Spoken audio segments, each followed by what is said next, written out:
A los 8 años descubrí horrorizada que mis padres adoptivos me filmaban desnuda durante los abusos que sufría, y que esas grabaciones eran la verdadera razón por la cual me habían adoptado. Para participar en este sorteo primero deben estar suscritos a este canal. Además, asegúrense de activar la campanita de notificaciones para no perderse ningún vídeo. Denle me gusta a este vídeo y en la sección de comentarios, cuéntenos un poco sobre ustedes.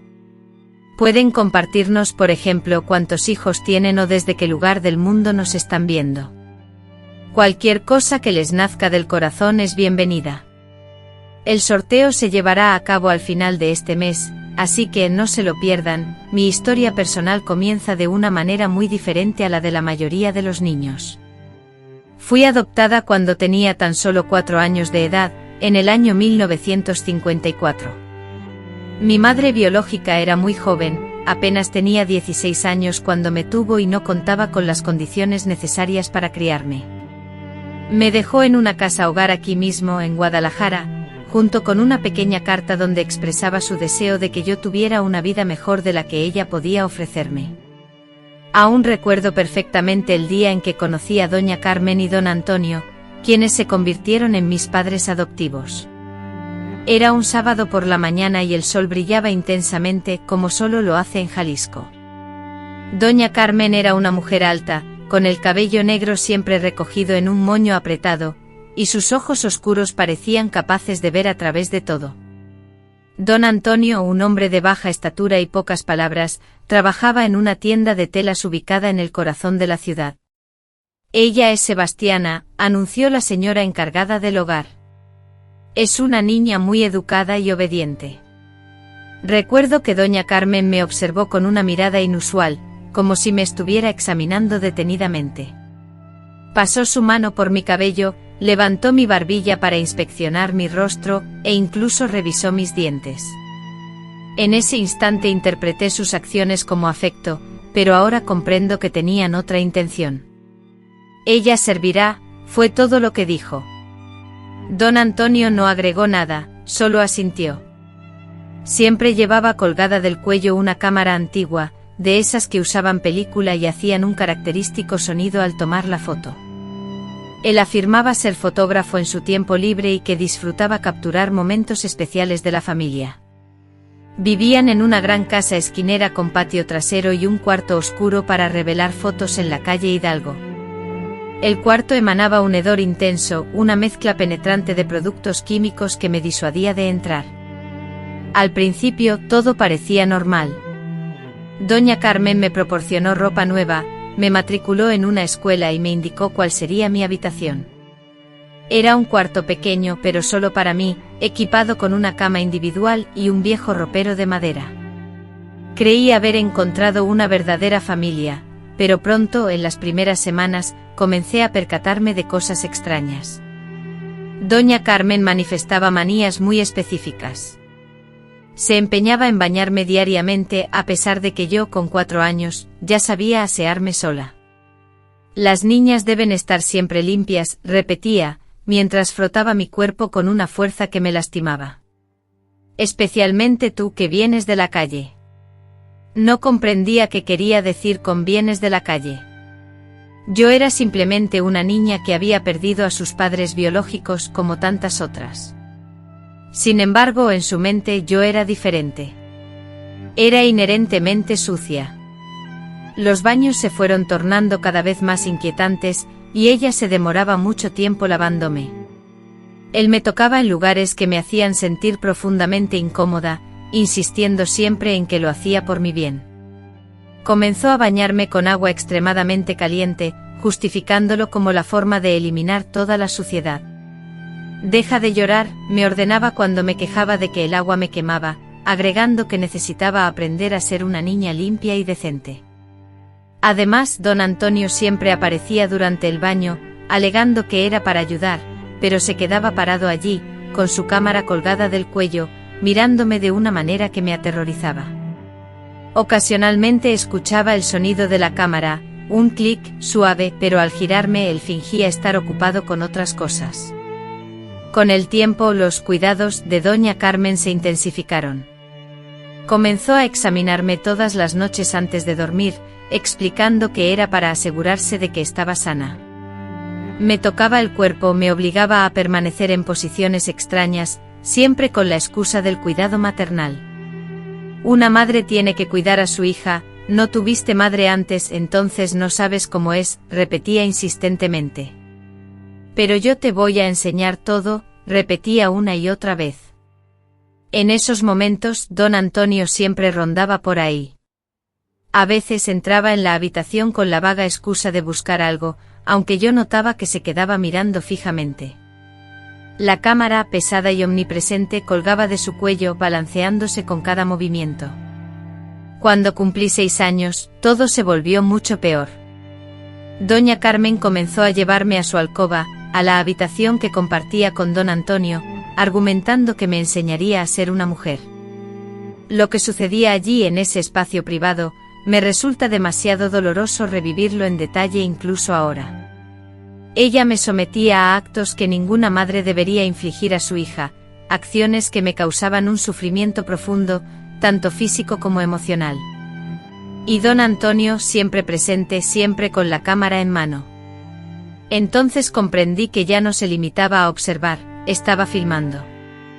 Lo veía manipular los botones, ajustar el objetivo, apuntando directamente hacia nosotras. El suave zumbido de la película al correr era casi imperceptible, pero yo lo escuchaba nítidamente. «Quédate quieta», susurraba doña Carmen en mi oído cuando las lágrimas rodaban por mis mejillas. «Esto es normal», repetía con voz suave, pero llena de una frialdad que me aterraba. «Todas las niñas sufren esta experiencia. Eres diferente, por eso te escogimos. Distinta». Esa palabra retumbaba en mi mente. Lo era por ser adoptada o por algo más que aún no lograba comprender. Las noches se transformaron en mi mayor temor. Cada vez que oía pasos en el pasillo, cada vez que la puerta de mi habitación se abría, mi corazón latía con fuerza. Algunas veces venían juntos, otras solo ella. Pero don Antonio siempre llegaba con la cámara, documentándolo todo. «Tienes que entender», decía doña Carmen, «hacemos esto porque lo necesitas. No eres nuestra hija de sangre, así que tienes que aprender de otra forma». Fue entonces cuando comencé a darme cuenta de que mi adopción no había sido por cariño. No me deseaban como hija, me querían para algo más, algo que no terminaba de entender, pero que sabía que estaba mal. En la escuela intenté contárselo a una profesora. Me acerqué a ella después de clase y le expliqué que mi madre me hacía daño. Con una mirada llena de compasión, me dijo: «Hija, tu madre te acogió en su hogar movida por la bondad. Deberías sentir gratitud por eso. A veces los padres parecen severos, pero es porque desean lo mejor para nosotros». Nadie me creía, o quizás preferían no hacerlo. Don Antonio y doña Carmen eran figuras respetadas en la comunidad. Asistían a la iglesia, llevaban una vida social activa y aparentemente normal. ¿Quién iba a dar crédito a la palabra de una niña adoptada en contra de una pareja tan estimada? La situación en casa solo fue en declive.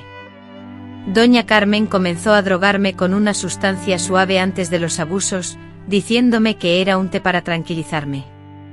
Me sentía somnolienta, a medio camino entre el sueño y la vigilia, sin fuerzas para oponerme. Y don Antonio aprovechaba esos momentos para filmarme de cerca, empleando ángulos que antes no podía lograr.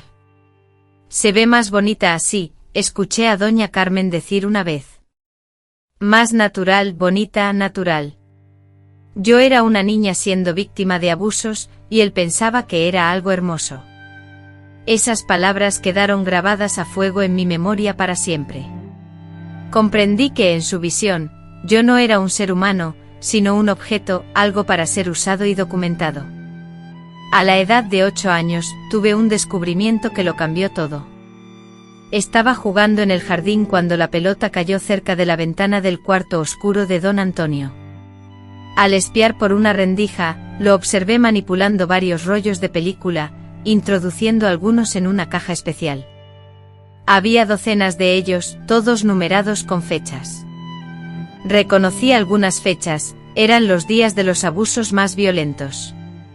Don Antonio no solo filmaba por placer personal, sino que organizaba, catalogaba y almacenaba todo como si fuera una valiosa colección. Esa noche fingí estar dormida cuando entraron en mi habitación. Escuché a doña Carmen decir: «Está creciendo rápido. Pronto empezará a hacer preguntas más difíciles». «Todavía tenemos algunos años», respondió don Antonio. «Y el material que ya tenemos durará mucho tiempo». «Material». Comenzaron a hablar de mí, no como una persona, sino como un objeto, un recurso. Sentía que era un producto en proceso de fabricación, algo que estaban grabando, catalogando y almacenando para un propósito desconocido, pero seguramente perverso en el futuro. Fue en ese instante que la urgencia de escapar se apoderó de mí. No importaba el cómo ni el dónde, solo sabía que necesitaba salir de esa casa, alejarme de ese ambiente opresivo, antes de que la situación se tornara irreparable. Con tan solo 8 años, comencé a diseñar mi huida, consciente de que esa sería mi única oportunidad de sobrevivir a ese infierno terrenal. El miedo, una fuerza oscura y desconocida, me invadió por completo. No era solo el temor a los abusos físicos y psicológicos que sufría, sino también el pánico a las consecuencias de esas grabaciones, a que otros niños sufrieran lo mismo, y a la aterradora posibilidad de quedar atrapada para siempre en esa pesadilla. Cada día que pasaba, cada noche que se repetían los actos de abuso en mi habitación, sentía que una parte de mi ser se extinguía. La niña que antes soñaba con una familia normal, con amor y felicidad, estaba siendo suplantada por una niña asustada, destrozada, que anhelaba desaparecer por completo. Sin embargo, en lo más profundo de mi ser, una pequeña chispa de esperanza, un último aliento de vida, aún persistía. Anhelaba vivir, experimentar la libertad, hallar a alguien que me amara de forma genuina. Esa aspiración ardiente me impulsó a actuar, me dio la fortaleza para tomar la decisión más dolorosa que una niña de 8 años podría enfrentar. De los 8 a los 12 mi existencia se sumergió en un infierno interminable. No pueden concebir lo que es despertar cada día con la certeza del sufrimiento, sabiendo que nadie te protegerá, que eres un mero objeto en las manos de seres depravados. La situación se agravó tras el descubrimiento de las filmaciones. Doña Carmen percibió mi cambio, mi resistencia, y eso la enfureció. Los abusos se intensificaron, se tornaron más brutales, más constantes.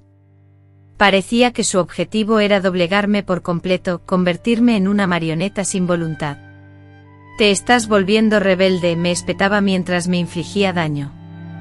«Una niña adoptada no tiene derecho a tener voluntad propia, debe agradecer lo que se le da».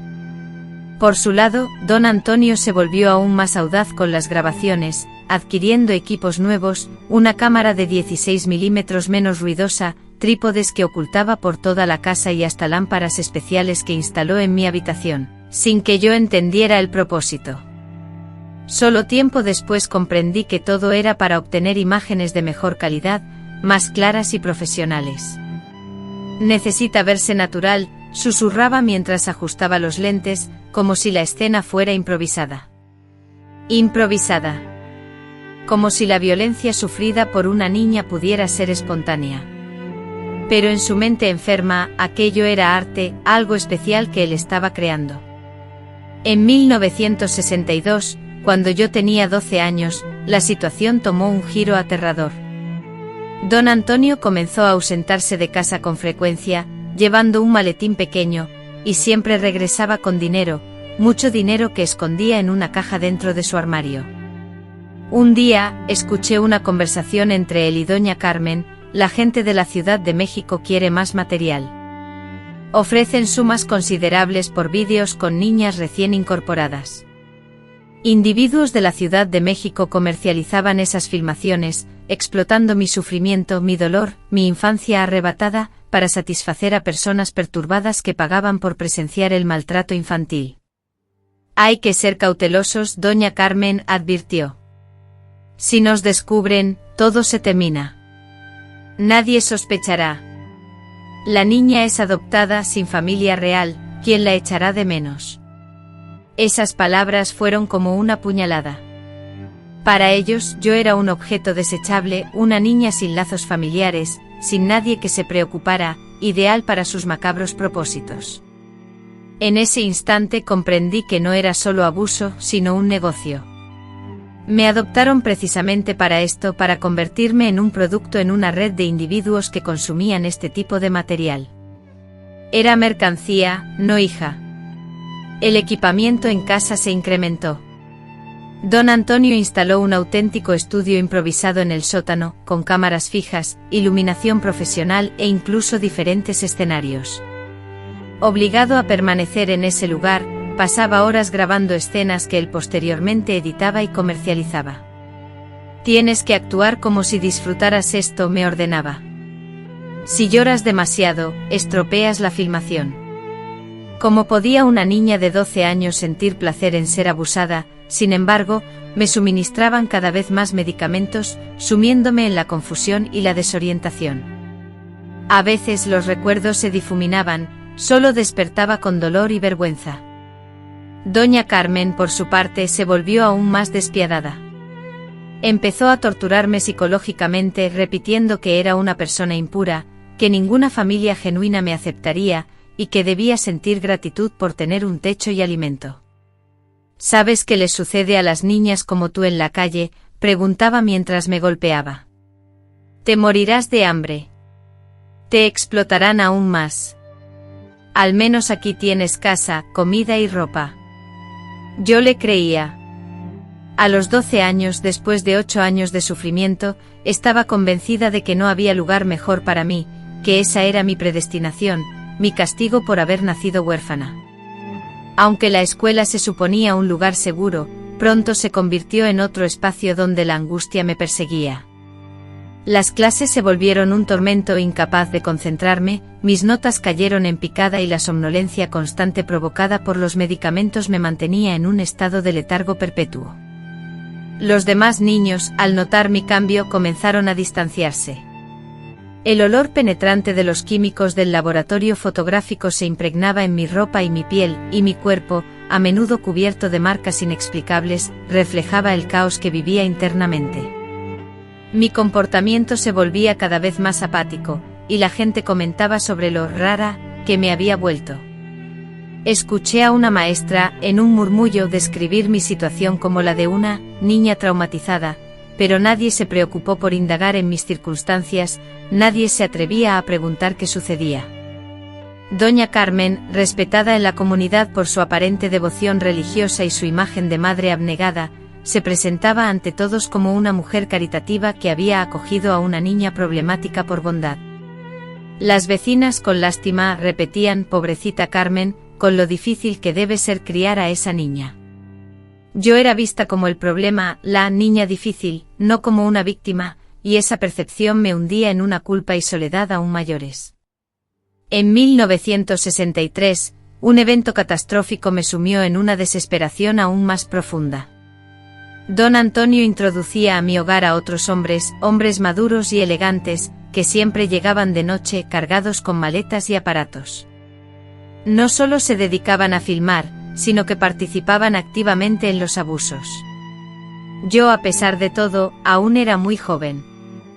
Una vez escuché a uno de ellos decir: va a generar mucho material valioso. Don Antonio respondió: es dócil también. Me trataban como si fuera un animal de circo bien adiestrada. Hablaban de mí como si fuera invisible, como si no pudiera oírlos, como si no fuera humana. Las sesiones con esos hombres eran aún más terribles. Me infligían un dolor indescriptible. Filmaban todo con numerosas cámaras desde todos los ángulos posibles. Hacían comentarios técnicos sobre la iluminación y la composición, como si estuvieran creando una película cualquiera. Acércate a su rostro llorando, le decía uno a otro. Eso es lo que más vende. Mis lágrimas y mi sufrimiento eran mercancía valiosa en su negocio. Cuanto más sufría, más ganaban. Comencé a tener pensamientos sombríos. En mi mente la idea de hacerme daño intencionalmente, de terminar con todo de una vez, rondaba constantemente, pero incluso la muerte me aterraba. Pensaba que en el cielo, quizás, serían indulgentes conmigo. Dios, supuse, perdonaría a una niña tan corrompida como yo.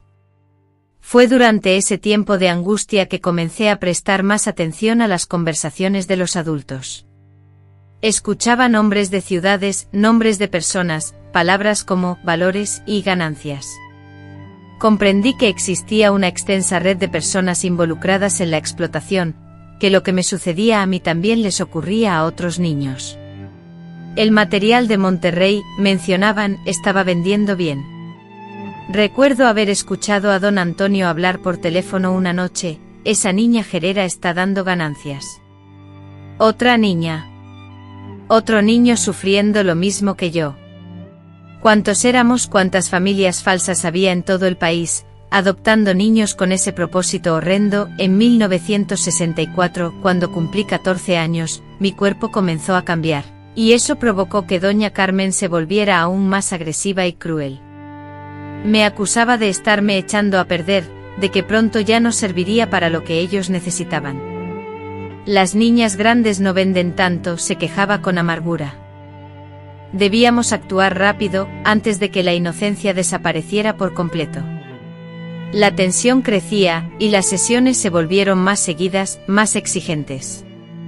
Buscaban obtener el mayor beneficio posible antes de que mi desarrollo físico cambiara. Fue entonces cuando se me ocurrió un plan: si pensaban que ya no era tan joven, quizás dejarían de vigilarme tan de cerca. Tal vez así podría escapar. Comencé a observar meticulosamente todo: sus horarios, sus rutinas, dónde guardaban las llaves, cuando salían de casa juntos. Fingí ser más dócil, más obediente, con la esperanza de que bajaran la guardia. Un día, aprovechando su ausencia, registré la casa y encontré en el armario una caja llena de cartas. Eran comunicaciones con personas de diferentes ciudades, donde se acordaban precios, fechas y tipos de materiales. Vi mi nombre en varias, junto a descripciones de mi cuerpo y edad, como si fuera un producto. Pero fue en una de esas cartas donde encontré información valiosa: la dirección de mi tío Severino, hermano de mi madre adoptiva. En una carta amarillenta y arrugada, encontrada en el desván, doña Carmen, con letra temblorosa y tinta desvanecida, se lamentaba ante un destinatario desconocido, refiriéndose a un hombre. Mi hermano Severino, con su carácter inquisitivo y protector, no cesaba de cuestionar la forma en que tratábamos a la pequeña, que era yo. Constantemente nos reprochaba nuestra severidad, argumentando que éramos demasiado duros con ella. Afortunadamente para mi tranquilidad, residía lejos, en Zapopan, una ciudad a la que yo anhelaba llegar. Mi tío, del mismo nombre que mi hermano, Severino, vivía en Zapopan, a tan solo 100 kilómetros de distancia, y por el tono de la carta, entendí que él se preocupaba por mí, imaginando que sufría malos tratos. Quizás mi única salvación se encontraba en esa preocupación. Atesoré esa información como un secreto valioso. Mi tío Severino se preocupaba por mi bienestar. Había en algún lugar del mundo alguien que dudaba de sus acciones, que consideraba que el trato que recibía era incorrecto. Por primera vez en años, sentí un atisbo de esperanza. La idea de escapar comenzó a tomar forma en mi mente con mayor seriedad. Estudié meticulosamente los horarios de los autobuses que salían hacia Zapopan. Ahorré cada centavo que lograba obtener de forma furtiva. Memoricé la dirección de mi tío, grabándola a fuego en mi memoria. Sabía que solo tendría una oportunidad, y si fracasaba, las consecuencias podrían ser fatales. El plan para huir a Zapopan se delineaba con fuerza y determinación en mi mente.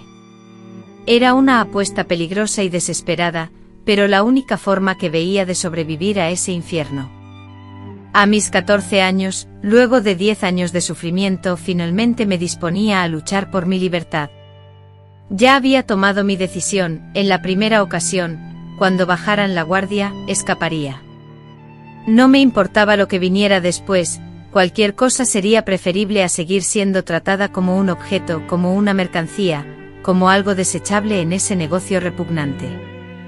Me habían robado la infancia, destrozado la inocencia, pero la voluntad de vivir aún ardía dentro de mí, y esa voluntad me dio el coraje para lo que iba a hacer. El año 1965 trajo consigo un hallazgo que lo cambió todo. Recién cumplidos los 15, descubrí la llave del laboratorio fotográfico de don Antonio. Él siempre lo mantenía bajo llave, pero ese día, después de una borrachera, la olvidó sobre la mesa de la cocina. Mi corazón latía desbocado cuando abrí esa puerta. Lo que vi dentro me dejó sin aliento. No se trataba simplemente de grabaciones dispersas, era un archivo meticulosamente organizado, una biblioteca del horror. Cientos de latas de películas se amontonaban, cada una rotulada con fechas, edades y detalles que me revolvieron el estómago. Sebastiana, 4 años, primera sesión, leí en una etiqueta. Sebastiana, 8 años, cliente especial de Monterrey. Sebastiana, 12 años, sesión doble con visitantes. Cada lata era un fragmento de mi infancia robada, de mi dignidad hecha pedazos. Pero lo peor aún estaba por revelarse. En un estante aparte hallé latas con otros nombres: María, 6 años, nueva adquisición. José, 9 años, cliente preferencial. Ana, 7 años, primera experiencia.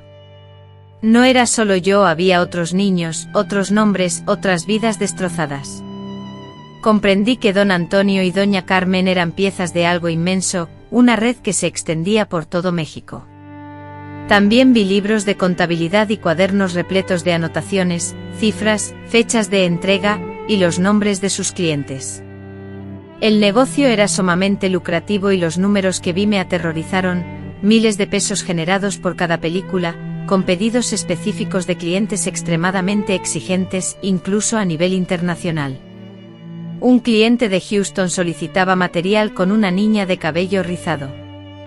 En una anotación, leí la indicación de pagar un 50% adicional si la niña era virgen. Se realizaban exportaciones a Argentina y existía una clara preferencia por niños entre 8 y 10 años. Mis piernas temblaron ante la magnitud del horror. ¿Cuántos niños estaban siendo víctimas de esa maquinaria de explotación? ¿Cuántas familias falsas existían, adoptando niños con el único propósito de lucrar? Fue entonces cuando, mezclados con la desesperación, encontré un rayo de esperanza. En un cajón cerrado que logré abrir con un clip, descubrí una carpeta con documentos relacionados con mi propia adopción.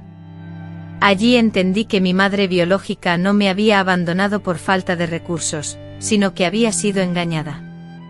A través de las cartas comprendí que una mujer llamada doña Carmen se había acercado a mi madre embarazada, ofreciendo ayuda y prometiendo un futuro mejor para mí.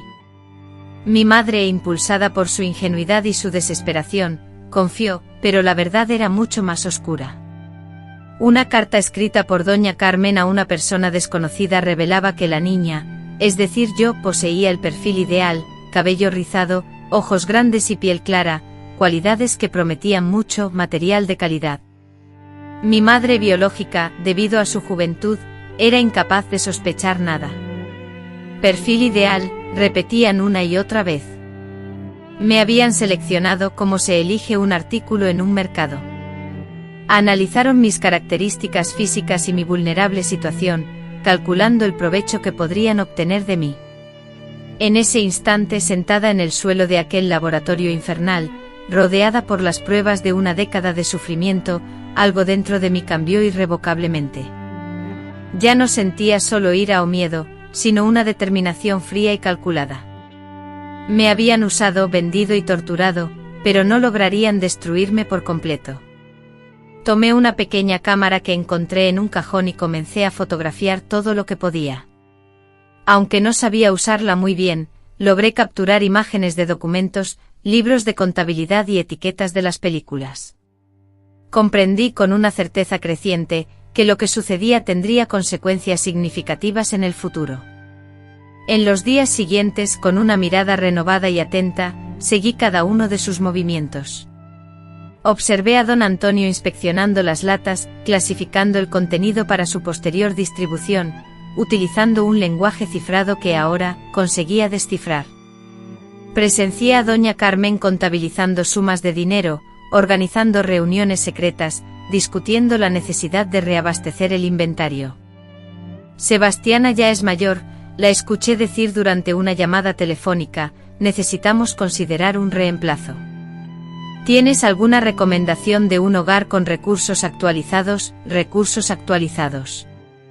Otro niño se vería obligado a sufrir el mismo infierno que yo había padecido. Otra vida sería consumida para alimentar esa operación abominable y yo, simplemente, no podía permitirlo. Fue en ese instante cuando tomé una decisión que lo cambiaría todo.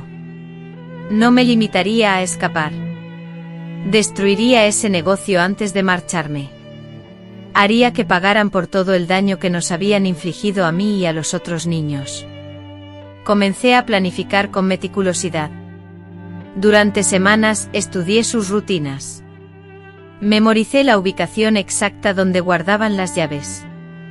Analicé cuidadosamente los horarios de mayor afluencia de personas en la calle, determinando cuándo sería más seguro moverme sin ser detectada. Comprendía que solo tendría una oportunidad para ejecutar mi plan, y no podía permitirme cometer ningún error. El plan, aunque sencillo en su concepción, conllevaba grandes riesgos. Esperaría la noche en que ellos, don Antonio y su socio, salieran juntos a la Ciudad de México, algo que sucedía al menos una vez al mes debido a reuniones con clientes.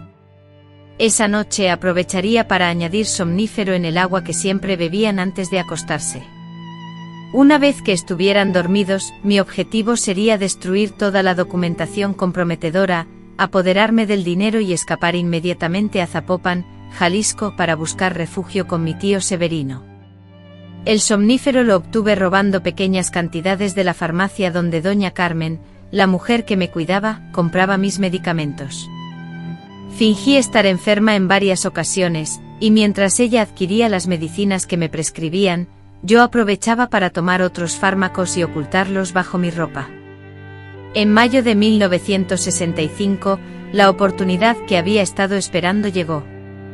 Don Antonio recibió una llamada urgente que lo obligaba a viajar esa misma noche a la Ciudad de México para una reunión importante con un cliente, y no regresarían hasta la mañana siguiente. «Quédate aquí quieta», me ordenó doña Carmen antes de partir. «Vamos a asegurar toda la casa, cerrando todas las puertas y ventanas.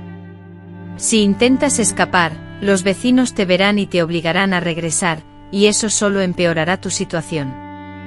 Esperé pacientemente a que se marcharan. Prestad atención al sonido del coche alejándose hasta que desapareciera de mi vista. Asegurándome de que no regresarían, esperé el tiempo necesario. Una vez que estuve segura, comencé a poner en marcha mi plan. Primero me dirigí al laboratorio. Allí empecé a destrozar todo metódicamente y sin prisa. Rompí las latas que contenían las películas, quemé todos los documentos importantes y destruí meticulosamente los equipos. Por cada película que arruinaba, sentía que estaba salvando a un niño de un futuro de sufrimiento. Luego encontré una lista con direcciones de otros individuos involucrados en la red. Decidí guardarla, pensando en denunciarlos algún día. En la lista me topé con nombres de personas influyentes y respetadas en la sociedad, políticos, empresarios e incluso miembros del clero. La magnitud de lo que imaginaba me aterrorizó. Después recogí todo el dinero que encontré, miles de pesos escondidos en diferentes rincones de la casa. No era un robo sino una recuperación de lo que me pertenecía. Ese dinero representaba mi sufrimiento, mis lágrimas y mi infancia robada. Luego me dirigí a la cocina con el propósito de ejecutar la etapa final de mi sorpresa. En la jarra de agua que solían beber justo antes de ir a dormir, vertí una cantidad considerable de somnífero. Mi intención no era acabar con sus vidas, sino que despertaran para descubrir que todo a su alrededor estaba devastado, obligándolos a experimentar la misma desesperación que yo había padecido tantas veces. No obstante, el somnífero representaba solo una parte del plan. Dejé una carta sobre la mesa, en la cual detallaba todas sus acciones, mencionando nombres de clientes y describiendo los entresijos de la red criminal. Aunque no la leyeran en ese instante, sabía que alguien más lo haría cuando los encontraran. Alrededor de la medianoche oí el sonido del automóvil llegando. Mi pulso se aceleró, pero me esforcé por mantener la calma. Subí a mi habitación, simulando estar dormida, y aguardé. Escuché cómo entraban, comentando sobre la reunión y quejándose del calor. Después, oí el sonido del agua siendo servida y las sillas siendo arrastradas. A continuación, un silencio sepulcral. Esperé 2 horas más para estar completamente segura de que el somnífero había surtido efecto. Bajé las escaleras lentamente, pisando únicamente en las zonas del suelo que no crujían. Los encontré inconscientes, tendidos en la cocina. Con la cabeza hundida sobre la mesa, ella parecía vencida, mientras él se desplomaba sin fuerzas en la silla. Tomé la maleta que había preparado apresuradamente, metiendo en su interior mis pocas prendas de ropa y todo el dinero que pude encontrar. Además, guardé cuidadosamente las fotografías que había extraído de los documentos y la lista de direcciones, las únicas pruebas que tal vez algún día me permitirían buscar justicia. Antes de marcharme hice algo más. Con un labial rojo, escribí en la pared de la sala la amenaza: van a pagar por todo. No puse mi nombre, pero sabía que ellos reconocerían mi mensaje. Salí de la casa a las 4 de la madrugada, con la ciudad aún sumida en el sueño, solo interrumpido por los primeros movimientos de algunos trabajadores. Caminé con paso firme hasta la terminal de autobuses, donde compré un boleto con destino a Zapopan en el primer autobús de la mañana. Mientras aguardaba la partida, una extraña mezcla de terror y liberación invadió mi ser, terror ante lo desconocido, ante la incertidumbre de si mi tío me acogería, si ellos lograrían encontrarme, pero también una profunda liberación, porque por primera vez en 11 años nadie sabía mi paradero, nadie podía hacerme daño. El autobús partió a las 6 de la mañana. Con el cuerpo tembloroso, presa no solo del frío sino de una profunda ansiedad, me aferré al asiento. Desde la ventanilla, observé cómo Guadalajara se alejaba, la ciudad que durante tanto tiempo había sido mi tormento. El trayecto a Zapopan se extendió por 3 interminables horas. En cada parada, el temor a que don Antonio o doña Carmen aparecieran, decididos a regresarme, me atenazaba. Sin embargo, no los vi. Al llegar a Zapopan me sentía completamente perdida, con solo una dirección antigua y la esperanza, tenue pero persistente, de que mi tío aún residiera allí, de que aún sintiera preocupación por mí. Llamé a un taxi y le dicté la dirección. El taxista, un hombre de mediana edad, me observó con curiosidad, una muchacha de 15 años, sola, con una maleta y el rostro marcado por el sufrimiento. ¿Estás bien, niña?, preguntó. Ahora sí, respondí, y por primera vez en años, sentí la posibilidad, una leve esperanza, de que esas palabras fueran ciertas. El taxi se detuvo frente a una casa modesta de clase media, con un jardín cuidado. Pagué la carrera con el dinero que había tomado, un dinero que legalmente era mío, obtenido a costa de mi sufrimiento. Con el pulso acelerado, golpeé la puerta. Una mujer de unos 40 años abrió, observándome con una mezcla de asombro y curiosidad. Soy Sebastiana, dije, limitándome a presentarme como la sobrina de Severino. Necesito hablar con él. Su expresión facial se transformó al instante. Reconocimiento, preocupación, incluso un atisbo de alivio, se reflejaron en sus ojos. Dios mío, niña, exclamó, tirando suavemente de mi brazo para que entrara en la casa. Severino ha estado preocupado por ti durante años. Entra rápido. Cuando mi tío, un hombre de aproximadamente 50 años con una mirada bondadosa en sus ojos y una barba canosa, apareció en la sala, las lágrimas comenzaron a fluir por mis mejillas. No eran lágrimas de tristeza sino de alivio, de esperanza, de sentir que por fin había encontrado a alguien que pudiera verme como una persona, no como un objeto. Sebastiana, al abrazarme, suspiró: gracias a Dios que estás aquí. Yo sabía que algo no estaba bien en esa casa. Por fin, alguien que entendía, alguien que siempre había sospechado, alguien que quizás podría ayudarme a reconstruir mi vida. El día en que mi tío Severino me abrazó, en la mañana de mayo de 1965, sentí algo que no había experimentado desde hacía más de 10 años: seguridad. Sus brazos fuertes pero delicados me envolvieron y por primera vez desde que tenía 4 años, alguien me tocaba sin malicia, sin causarme dolor ni temor. Se apartó un poco para mirarme a la cara y dijo con voz grave: siempre supe que algo no andaba bien. Tu tía Carmen nunca me permitía visitarte como es debido, siempre ponía excusas, y cuando lograba verte parecías una niña aterrorizada. Su esposa, la tía Consuelo, me condujo a la cocina y preparó un café con leche caliente. Mis manos temblaban tanto que me costaba sujetar la taza. Se intercambiaron una mirada que denotaba gravedad y preocupación. Hija, dijo el tío Severino, sentándose a mi lado, no tienes que decir nada si no quieres, pero quiero que sepas que aquí estás a salvo. Pase lo que pase, estás a salvo. Fue entonces cuando me derrumbé. Tras años de un silencio impuesto, plagado de secretos y dolor contenido, todo se desató, revelé cada detalle, cada abuso, cada filmación, cada noche de pesadilla.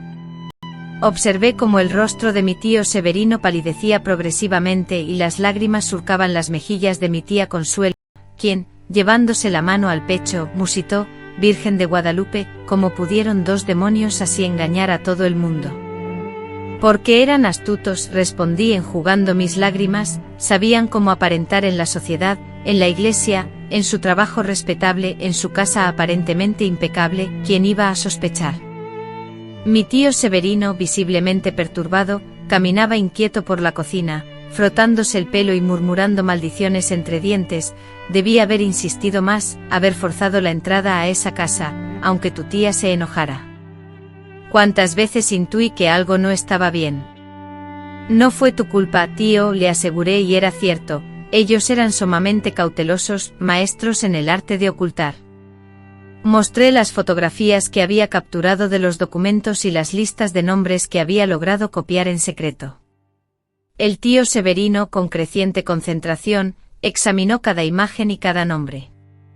Sebastiana, esto es sumamente grave, declaró. Esta lista contiene los nombres de personas influyentes, gente con mucho poder. Denunciarlos podría ser muy peligroso. Pero hay otros niños que están sufriendo, repliqué recordando los nombres de otros niños y los lugares mencionados en los documentos. No puedo actuar como si no supiera nada. La tía Consuelo tomó mi mano, dándome un gesto de apoyo. Primero debes recuperarte, hija. Después decidiremos qué hacer con esta información. Recordé los primeros días en Zapopan, cuando apenas podía conciliar el sueño. Despertaba en la oscuridad, empapada en sudor frío, convencida de escuchar la voz de don Antonio resonando en el pasillo. La tía Consuelo siempre aparecía en mi habitación, me tranquilizaba y permanecía a mi lado hasta que lograba dormirme de nuevo. Es normal, me decía ella con calma. El cuerpo tarda en comprender que está a salvo, pero con tiempo y cariño, esto pasará, hija, todo pasará. El tío Severino, que trabajaba en una modesta imprenta ubicada en la ciudad, había logrado conseguir un empleo de medio tiempo para mí, consistente en organizar documentos y realizar tareas sencillas. Consideraba positivo tener algo que mantener mi mente activa, una ocupación que me permitiera sentirme útil de manera positiva. Una semana después de mi llegada, al regresar del trabajo, el tío Severino mostraba una expresión de preocupación.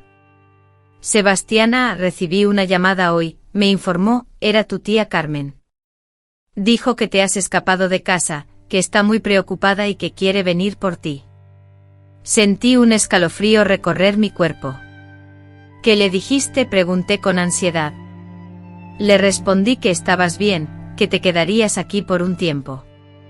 Se enfureció amenazando con venir a buscarme y llevarme a la fuerza, argumentando que tenía derechos legales sobre mí. Derechos legales, pensé, como si fuera una posesión, un objeto susceptible de ser reclamado. Ella no puede llevarme de vuelta, ¿verdad?, pregunté sintiendo el pánico apoderarse de mí. Legalmente podría intentarlo, Sebastiana, admitió el tío Severino, pero no lo voy a permitir. Si viene, le contaré a todos lo que me dijiste. Si es necesario, gritaré mi verdad a los cuatro vientos en cada esquina de la ciudad. Tras la desaparición de mi tío, viví aterrorizada, con el miedo constante de que ellos, quienes fueran, aparecieran. Cada carro que se detenía en la calle, cada golpe en la puerta, me provocaba un ataque de pánico. Sin embargo, las semanas pasaron y nada sucedió. Deben estar asustados de armar un escándalo, muchacho, especuló Severino, refiriéndose a mis perseguidores. Con tu desaparición la misma noche en que destruyeron el laboratorio, saben que tienes información comprometedora. Poco a poco comencé a acostumbrarme a una vida más tranquila. La tía Consuelo me enseñó a cocinar, a preparar comidas sencillas que nunca había aprendido. Me sentía como una niña, descubriendo el mundo por primera vez. Necesitas estudiar, insistía. Una muchacha inteligente como tú no puede quedarse sin educación. Me inscribieron en una escuela nocturna para jóvenes trabajadores. Al principio fue complicado, ya que tenía retraso en muchas materias y mis traumas aún afectaban mi capacidad de concentración. Pero poco a poco fui recuperándome. En el año 1966, exactamente un año después de que escapé de esa situación, un evento completamente inesperado irrumpió en mi vida. Mi tío Severino, con el rostro sombrío y un periódico de Guadalajara en sus manos, entró en casa. Sebastiana, esto tienes que verlo, dijo señalando con el dedo al encabezado. El titular anunciaba la detención de una pareja en una operación contra la explotación infantil. Con el corazón latiendo con fuerza, leí la noticia: don Antonio y doña Carmen, los que me habían hecho tanto daño, habían sido arrestados en una redada de la Policía Federal. En su casa encontraron pruebas irrefutables. Otros cómplices ya estaban siendo identificados. Toda una organización criminal, una red completa, se estaba desmantelando. ¿Cómo fue que los descubrieron?, pregunté sintiendo un escalofrío. Mi tío me explicó que una denuncia anónima había desencadenado la investigación. Alguien había enviado fotografías de documentos, listas con nombres, pruebas cruciales. La policía había estado trabajando en secreto durante meses. Las fotos que yo había tomado, las listas que copié en secreto. Sin saberlo, había contribuido a la caída de esos monstruos. El artículo también informaba que se estaban solicitando testimonios y la presentación de las víctimas. Mi tío Severino añadió que iba a declarar, a ayudar en el proceso legal. Una extraña mezcla de alivio y terror me invadió en ese instante. Sentí alivio al saber que finalmente pagarían por sus crímenes. Sin embargo, también me aterrorizaba la idea de revivir todo, de tener que contar mi historia a extraños, de volver a ver esos rostros que me aterraron en el pasado. No estás obligada, tía Consuelo, me dijo, notando mi conflicto interno. Ya has hecho tu parte al escapar y al proporcionar información. Pero yo sabía que debía ir, no solo por mí, sino por los demás niños que aún sufrían, y por aquellos que podrían sufrir en el futuro. En julio de 1966, regresé a Guadalajara por primera vez desde que escapé. Estaba acompañada por mi tío Severino y un abogado que él había contratado para que me representara. El juzgado estaba repleto de periodistas, curiosos y otras personas que también habían sido víctimas. Ver a don Antonio y doña Carmen esposados en el banquillo de los acusados fue impactante. Parecían mucho más pequeños y débiles, despojados de la autoridad y el poder que ejercían sobre mí en el pasado. Doña Carmen me lanzó una mirada llena de odio cuando entré, pero esta vez no sentí miedo. Sentí una profunda compasión, una lástima abrumadora por esas dos personas, tan vacías y retorcidas, que encontraron en la destrucción de niños una forma de sentirse poderosas. Mi declaración ante el tribunal se extendió por horas, donde relaté cada detalle de sus actos, detalles tan crueles y atroces que provocaron lágrimas en el juez y obligaron a algunos periodistas a abandonar la sala. Cuando me preguntaron si los perdonaba, respondí con firmeza: no los perdono, pero tampoco siento más odio por ellos. Ya no tienen poder sobre mí. El veredicto final llegó, don Antonio fue condenado a 25 años de prisión y doña Carmen a 20 años. Otros miembros de la red criminal también recibieron condenas. Se había hecho justicia, aunque solo fuera en parte. Durante el juicio conocí a otras víctimas, niños que habían soportado horrores similares, familias deshechas, vidas marcadas para siempre.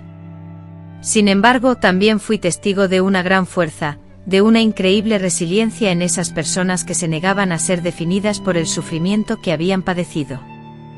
Habíamos sobrevivido. Una niña de 12 años se me acercó y me dijo, eso ya es una victoria. Al regresar a Zapopan, me sentí transformada, más ligera, más completa. La pesadilla había terminado oficialmente legalmente. Por fin, podía empezar a vivir de verdad. En 1968, tras finalizar mis estudios de bachillerato, anhelaba continuar mi formación académica, cursando estudios universitarios a mis 18 años, pero la situación económica familiar nos lo impedía. El tío Severino, preocupado por mi bienestar, había invertido todos sus ahorros en costear mis gastos legales, derivados de los abusos que había sufrido, y en los tratamientos médicos necesarios para solucionar mis problemas de salud. No te preocupes, la educación se consigue de otras maneras, solía decirme. Así me incorporé a la imprenta a tiempo completo, donde aprendí el oficio y descubrí mi habilidad para el diseño y la diagramación, un trabajo que me generaba gran satisfacción, algo que no había experimentado previamente. En 1969 conocí a Juan, un joven de 21 años que trabajaba como contador en una empresa local. Era un hombre amable, paciente y respetuoso, y nuestra relación se desarrolló gradualmente. Yo, debido a mis experiencias pasadas, aún luchaba con la intimidad y la confianza. No te apresures, el hombre adecuado comprenderá y esperará, me aconsejaba mi tía Consuelo. Juan entendió. Cuando finalmente le revelé mi pasado, en lugar de sentir lástima o repulsión, me miró con admiración. Eres la persona más fuerte que conozco, afirmó, y te amo incondicionalmente tal como eres. Nos unimos en matrimonio en 1971, en una ceremonia íntima y emotiva. Mi tío Severino me acompañó al altar con lágrimas en los ojos, susurrándome, tu madre biológica estaría orgullosa de la mujer en la que te has convertido. Pensaba constantemente en ella, en mi madre biológica, preguntándome si aún vivía, si pensaba en mí. Anhelaba encontrarla algún día, pero en ese momento, me concentraba en construir nuestro futuro. Juan y yo tuvimos 3 hijos: María, nacida en 1973, Pedro, en 1975, y Ana, en 1978. Cada embarazo fue una experiencia sanadora, una prueba de que mi cuerpo era capaz de crear vida, no solo de ser utilizado para la destrucción. Con mis hijos me esforcé por ser la madre que nunca tuve, protectora, pero no asfixiante, cariñosa, pero firme. Crecieron sabiendo que eran amados incondicionalmente y que siempre podrían contar conmigo. Cuando María cumplió 8 años, la misma edad que yo tenía al descubrir las filmaciones, sentí una opresión dolorosa en el pecho. Mientras la observaba jugar despreocupada en el patio, sintiendo su inocencia y seguridad, elevé una plegaria de gratitud a Dios por haber logrado romper el devastador ciclo de abuso. Prometí a mis hijos con firmeza y convicción, que nadie jamás los lastimaría, asegurándoles que su madre siempre los protegería. Y así lo hice, les enseñé sobre el respeto a sus propios cuerpos, la importancia de establecer límites, y la clara distinción entre el afecto genuino y el abuso perjudicial. Construí a su alrededor una sólida red de protección, un escudo infranqueable para cualquier intento de dañarlos. El tío Severino y la tía Consuelo se convirtieron en abuelos amorosos y protectores, un faro de esperanza y calidez en sus vidas, y me salvaron, brindándome el amor y el apoyo que tanto necesitaba. Ellos me demostraron que la familia no se limita a lazos de sangre, sino que es una elección, un cuidado constante y un amor incondicional. Años más tarde supe que don Antonio había fallecido en prisión en 1978, víctima de una pelea, y que doña Carmen fue liberada en 1985, sumida en la enfermedad y la decadencia. Intentó contactarme una vez, pero me negué a verla. Murió sola en 1990. Sin embargo, esas noticias no despertaron en mí ni alegría ni emoción alguna. Se habían vuelto completamente irrelevantes, meros fantasmas de un pasado que afortunadamente había dejado atrás. Actualmente, a mis 74 años, la alegría de 7 nietos y 3 bisnietos llena mis días. He construido una vida plena, rebosante de amor y propósito, tras una trayectoria laboral de 3 décadas en la imprenta, donde llegué a ser socia y participé activamente en su modernización. Juan, mi compañero de vida, nos dejó en 2010, pero conservo el recuerdo de 39 años de felicidad compartida. Él me enseñó que el verdadero amor reside en la paciencia, la comprensión y el respeto, y me ayudó a sanar heridas que creía incurables. Al reflexionar sobre mi pasado, comprendo que mi historia no solo es una historia de supervivencia, sino de transformación. Convertí el dolor más profundo en fuerza para proteger a los demás, en amor para mis hijos y en sabiduría para guiar a quienes la necesitan. Si has llegado hasta aquí leyendo mi relato, te agradezco de corazón tu escucha. Sé que no es fácil oír estas historias, pero es fundamental que se compartan. La verdadera reconstrucción de mi vida comenzó con el nacimiento de mis hijos. Hasta entonces simplemente había sobrevivido, adaptándome y estableciendo una rutina segura. Fue solo al tomar a María en mis brazos por primera vez en 1973, cuando comprendí verdaderamente el significado de la palabra renacimiento. Contemplé su rostro perfecto, aquellos ojitos que me miraban con una confianza absoluta, y entonces, una promesa resonó con fuerza en mi corazón: nunca, jamás experimentarás el sufrimiento que yo viví, nunca. Sin embargo, con esta promesa llegó una inmensa responsabilidad. ¿Cómo podía guiar a mis hijos hacia la salud emocional, cuando yo misma había sido herida tan profundamente en mi juventud? ¿Cómo enseñarles sobre el amor, cuando el miedo había sido mi constante compañero? ¿Cómo hablar de confianza, si mi propia infancia había sido una traición? Durante los primeros meses tras el nacimiento de María, las crisis de pánico me asediaban. Llegaba a ver maldad donde no la había, y desconfiaba de cada adulto que se acercaba a mi hija. Juan, mi esposo, me encontraba llorando en las madrugadas, revisando su respiración una y otra vez. Sebastiana, necesitas ayuda, me dijo con ternura. No puedes soportar esto sola. Fue entonces cuando decidí buscar ayuda profesional y comencé terapia con el Dr. Roberto, un psiquiatra con consultorio en Zapopan especializado en el tratamiento del trauma. Fue el primero en ayudarme. Al principio me resistía a la terapia. Creía que hablar del pasado solo me causaría más dolor. Lo que pasó, ya pasó, le repetía. Él me replicaba: no ha pasado del todo, está todo aquí dentro, afectando cómo ves el mundo, cómo te relacionas con los demás, incluso cómo crías a tus hijos. Me tomó 2 años aceptar la realidad. 2 años observando cómo mi miedo empañaba la crianza de María y mi desconfianza dañaba mi matrimonio. 2 años viendo cómo mi pasado me robaba el presente. La terapia fue dolorosa, pero también liberadora. Aprendí que tener un trauma no significa ser una víctima perpetua. Significa tener cicatrices que narran una historia de supervivencia, no de derrota.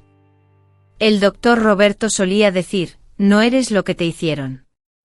Eres lo que elegiste hacer después de eso. Y yo elegí vivir. Elegí amar. Elegí ser madre, esposa y profesional. Elegí convertir el dolor en un propósito. Cuando Pedro nació en 1975, yo era una madre transformada. Aunque aún era protectora, ya no me obsesionaba con la seguridad. Seguía siendo cuidadosa, pero sin asfixiarla. Había logrado distinguir mis preocupaciones reales de los miedos que el trauma me había causado. Cuando nació Ana en 1978, sentí que la maternidad finalmente me completaba. Podía jugar con ella sin sentir ansiedad y podía dejarla al cuidado de otros adultos sin entrar en pánico. Le enseñaba sobre seguridad sin infundirle terror. Un día, cuando María tenía 6 años, me preguntó: mamá, ¿por qué siempre dices que no dejemos que nadie nos toque las partes íntimas? Tomé aire profundamente. Era la pregunta que sabía que llegaría, pero aún no tenía la respuesta perfecta. Le expliqué que nuestro cuerpo nos pertenece y solo nosotros decidimos quién puede tocarlo. Le dije que si alguien intentaba tocarla donde no debía gritar, correr y contárselo a mamá o papá, incluso si conocía a esa persona, y especialmente si la conocía. Desde pequeños les enseñé a mis hijos sobre el consentimiento. Les enseñé que no hay secretos especiales entre adultos y niños y que siempre podían contarme todo sin temor a ser castigados o regañados. En la imprenta donde laboraba, llegué a ser un punto de apoyo para las empleadas que enfrentaban problemas personales. Aunque no compartía detalles exhaustivos sobre mi vida, les brindaba mi escucha atenta, consejos y mi apoyo incondicional. Doña Sebastiana tiene una forma única de comprender el dolor ajeno, comentaban las muchachas. En 1985, cuando mi hija Ana tenía 7 años, mi vida sufrió un cambio radical. Una trabajadora social de Guadalajara me contactó, solicitando mi ayuda para casos de abuso infantil. Nos enteramos de tu historia a través de los documentos del juicio, me explicó. Necesitamos a alguien que entienda y pueda ayudar a otros niños.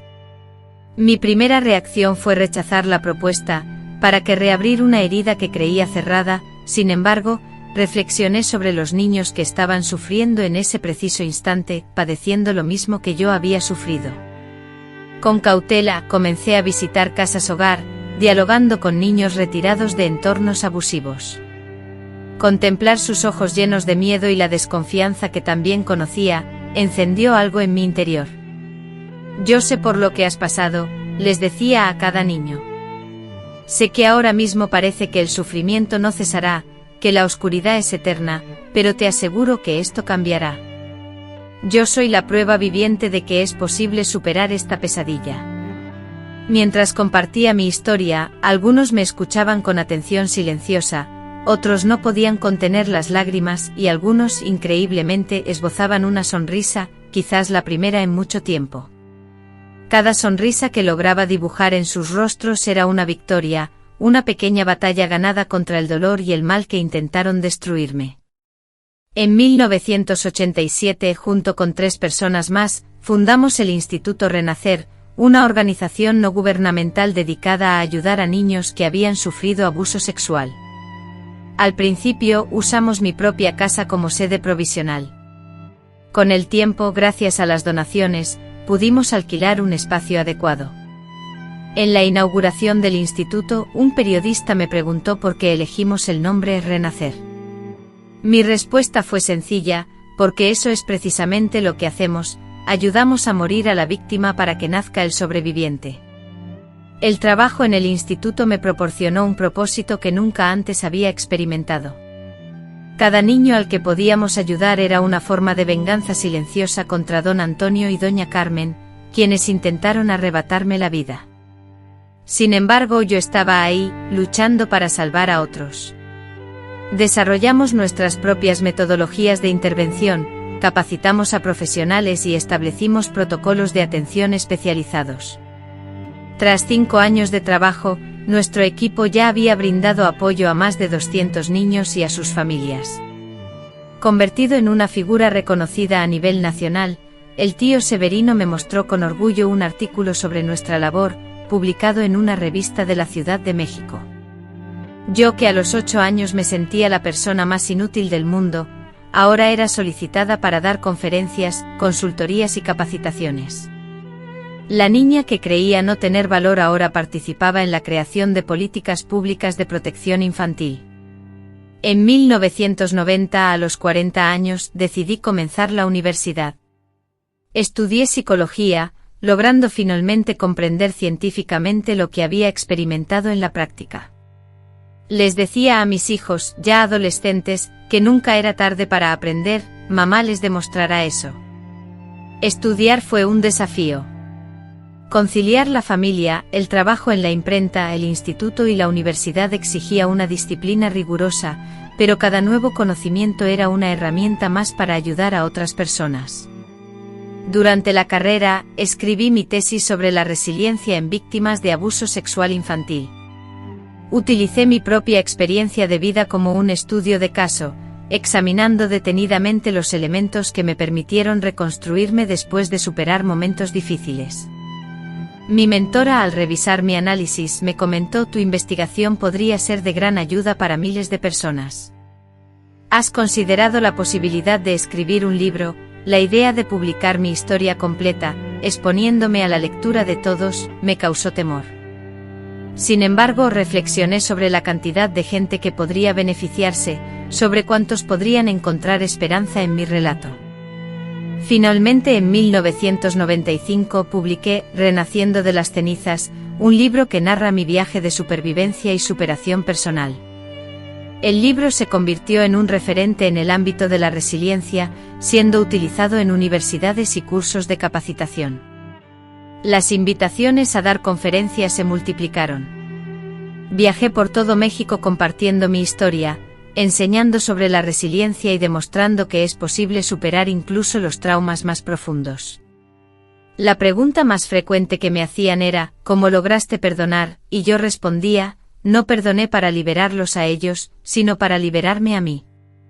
El perdón no se trata de la persona que causó el daño, sino de que la víctima recupere su paz interior. En el año 2000, al celebrar mi 50º cumpleaños, me detuve a reflexionar sobre mi vida. Contaba con 3 hijos ya en la universidad, nietos que comenzaban a llegar, un matrimonio estable de casi 3 décadas y una profesión que me brindaba satisfacción personal. Además, mi instituto había proporcionado ayuda a más de 1000 niños. Fue entonces cuando mi sobrina, con cariño y admiración, me dijo: mira lo que Dios ha hecho con tu vida, tía Consuelo, ya estás mayor. Ella veía en mí a una guerrera, una mujer que había superado adversidades. Esa palabra, guerrera, me conmovió profundamente, pues durante mucho tiempo me había considerado una víctima. Mis nietos comenzaron a poblar mi vida a principios de los años 2000, y verlos jugar en mi patio, protegidos, amados y libres, fue la prueba definitiva de que el ciclo de sufrimiento había terminado. Cuéntanos un cuento, solían pedirme. Y así narraba historias de princesas valientes, de niñas que luchaban contra dragones y salían victoriosas, de niños que hallaban familias que los amaban incondicionalmente, historias que, en esencia, eran versiones fantásticas y transformadas de mi propia historia. En el año 2005 fui honrada con el nombramiento de Ciudadana Distinguida del Estado de Jalisco, un reconocimiento otorgado en agradecimiento a mis años dedicados a la defensa y protección de los derechos de la infancia. Durante la ceremonia, al enfrentarme a un auditorio repleto de personas, pronuncié un discurso emotivo en el que compartí mi historia personal. Hace 40 años, era una niña rota, sumida en la desesperanza y convencida de no merecer la vida. Hoy ante ustedes soy madre, abuela, profesional y ciudadana. Si yo pude superar las adversidades y construir una vida plena, quiero que sepan que cualquiera puede lograrlo. Nunca, jamás se rindan. Mis palabras resonaron profundamente y el público, emocionado, se puso de pie en una ovación que se prolongó durante 5 minutos. Las lágrimas rodaban por mis mejillas, pero esta vez eran lágrimas de gratitud y felicidad, no de sufrimiento. 5 años después, en 2010, mi amado esposo, Juan, falleció tras 39 años de matrimonio. Fue un momento doloroso, pero a diferencia de la niña vulnerable del pasado, ya no dependía de nadie para sentirme segura. Había forjado una fortaleza interior que me permitía afrontar la vida con entereza. «Vas a estar bien», me susurró Juan en sus últimos días. «Eres la persona más fuerte que conozco». Y así fue. Continué mi trabajo en el instituto, impartiendo conferencias y, por supuesto, cuidando y amando a mis nietos, que con el paso del tiempo, fueron llenando mi vida de alegría. Los años transcurrieron, trayendo consigo más felicidad que tristeza. Observé a mis hijos graduarse, contraer matrimonio y convertirme en abuela de maravillosos nietos. María se convirtió en maestra, impartiendo clases a jóvenes estudiantes. Pedro se graduó como ingeniero, aplicando sus conocimientos en proyectos importantes. Ana, inspirada por mi proceso de sanación personal, se dedicó a la psicología, ayudando a otros a superar sus propios desafíos. El día de su graduación, Ana me expresó: mamá, salvaste a toda nuestra familia.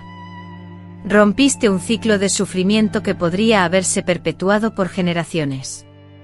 En el año 2015 me jubilé formalmente del instituto donde trabajaba, pero continué mi labor como consultora voluntaria, deseando tener más tiempo para disfrutar a mis nietos, viajar y, finalmente, descansar un poco. Fue mi bisnieta mayor, Leticia, quien me introdujo al mundo de Internet. Ella, con 15 años de edad, pasaba mucho tiempo en su celular viendo vídeos de personas que compartían sus historias. Un día me sugirió: abuela, deberías contar tu historia en uno de estos canales. Hay mucha gente que necesita escuchar lo que has vivido y cómo lo superaste. Al principio, la idea me pareció descabellada. Yo, una señora de 70 años, hablando frente a una cámara. Pero Leticia persistió, mostrándome cómo otras personas de mi edad utilizaban estas plataformas para compartir sus experiencias y conectar con otros. Quiero contarte sobre un canal que recopila historias de abuelas de todo México. Cada abuela relata su vida, los obstáculos que enfrentó y cómo los superó. Creo que tú encajarías perfectamente allí. Vi algunos vídeos y me conmovieron mucho. Eran historias reales, llenas de emoción, de mujeres que vivieron momentos difíciles y lograron rehacer sus vidas. Algunas narraban sus experiencias con la pobreza, otras con la violencia en el hogar, y otras con la pérdida de seres queridos. Pensé que tal vez esto podría ayudar a otras personas. Me tomó un año decidirme por completo. Hablé con mis hijos, quienes me brindaron todo su apoyo. También consulté a mi psicóloga, quien consideró que sería una idea fantástica para mi proceso de sanación. Me dijo que compartir tu historia públicamente podría ser el cierre que necesitas, una manera de convertir tu dolor en esperanza para los demás. Así que a mis 74 años, aquí estoy, sintiéndome más nerviosa que nunca, pero decidida a compartir mi historia con todos ustedes que me ven. Amigos, antes de continuar, quiero recordarles que tenemos un sorteo de 5.000 pesos. Hemos alcanzado los 65,000 suscriptores, es una felicidad enorme y quiero celebrar con todos ustedes. Para participar en el sorteo que realizaremos a final de este mes, deben estar suscritos a este canal, activar la campanita de notificaciones, darle me gusta a este vídeo y dejar un comentario en la sección de comentarios contándonos algo sobre sus vidas. Pueden compartir cuántos hijos tienen, desde donde nos están viendo, cualquier cosa que les nazca del corazón. Hoy, mirando todo lo que he vivido, puedo afirmar con seguridad que somos más fuertes de lo que creemos. Dentro de cada uno de nosotros reside una fuerza que a menudo desconocemos, pero que se manifiesta cuando más la necesitamos. He aprendido que el trauma, aunque es un obstáculo grande y aterrador, no tiene por qué ser el fin de nuestros sueños, puede ser superado con ayuda, tiempo y mucha determinación. Cada herida que hemos sufrido tiene el potencial de convertirse en una fuente de sanación y consuelo para otros. También he aprendido que la familia no solo se define por lazos de sangre, sino por quienes eligen amarte, protegerte y apoyarte incondicionalmente. Mi tío Severino y mi tía Consuelo, que me acogieron y me brindaron su amor cuando más lo necesitaba, son el claro ejemplo de lo que significa una familia verdadera. Descubrí que la mejor forma de vengarnos de quienes nos han dañado es vivir una vida plena y feliz, persiguiendo y alcanzando nuestros sueños. Cada día en el que experimentamos alegría auténtica representa una victoria sobre el sufrimiento y la oscuridad que intentaron consumirte. Si actualmente enfrentas dificultades, sin importar cuáles sean, quiero que sepas que posees una fortaleza interior mayor de la que crees. La adolescente de 15 años que escapó en la madrugada ahora es bisabuela de 3 hermosos niños, mentora de cientos de personas, autora de libros y una conferencista reconocida. Pero mi mayor motivo de orgullo es algo más sencillo: logré romper el ciclo de dolor. Los niños de mi familia crecen rodeados de amor, protección y libertad. El mal intentó destruirme a los 4 años, pero renací a los 15 y sigo renaciendo cada día. No pretendo que sea fácil, ni niego que dolerá, pero afirmo con convicción que es posible superarlo. Si yo pude lograrlo, tú también puedes. No dudes en buscar ayuda cuando la necesites, sé paciente contigo mismo, utiliza tu dolor como fuente de impulso, no como justificación para la inacción, y sobre todo, nunca te rindas.